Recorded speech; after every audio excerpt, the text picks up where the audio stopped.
savez, la question du parrainage est une question sérieuse. Et les Sénégalais ne doivent pas avoir la mémoire courte. Et je vais leur rafraîchir la mémoire en disant que lors de la dernière élection législative, tout le monde a souffert du nombre extraordinairement élevé de listes. Tout le monde aussi a souffert des centaines de listes au niveau des élections locales passées. Et ce pays a des institutions. Nous avons un code électoral, mais tout ça est chevillé autour de la Constitution qui dit que c'est le chef de l'État qui est la clé de voûte de nos institutions. Donc si un désordre perdure, la seule responsabilité de ce désordre incombe au président de la République. Il a appelé à une concertation des partis politiques dans leur totalité. Évidemment, on ne peut pas avoir un consensus à 100% sur toutes les décisions. Sinon, l'opposition n'aurait pas sa raison d'être. Donc je comprends parfaitement qu'une certaine opposition dise non. Mais le parrainage est utile. Pas pour Macky Sall, mais pour les citoyens sénégalais dont on utilise leur deniers pour faire des bulletins de vote, pour aller sillonner le pays, pour donner des temps d'antenne. Il faut nous quand même arrêter tous les farfelus, tous les rigolos qui veulent être candidats alors qu'ils n'en ont pas la capacité.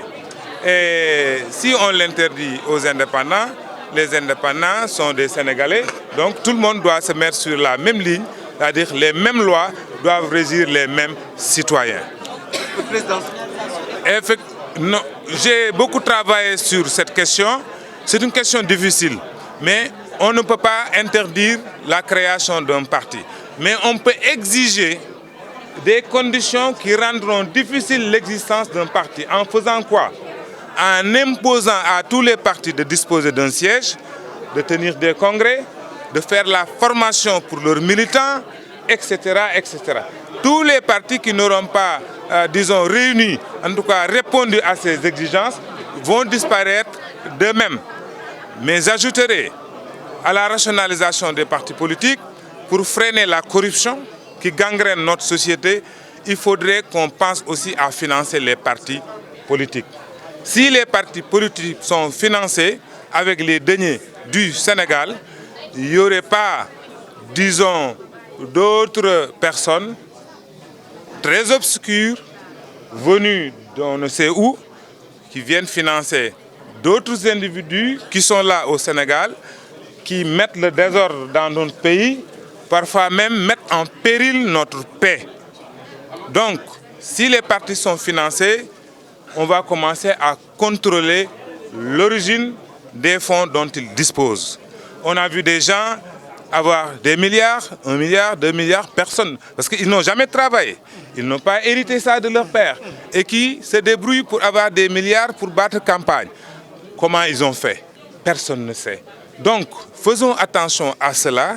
Régulons, disons, l'existence des partis en rationalisant leur nombre avec des exigences. Mais personne n'a le droit de dissoudre un parti politique. Mais les partis se dissoudront d'eux-mêmes, fusionneront avec des fusions-absorptions pour le meilleur des Sénégalais.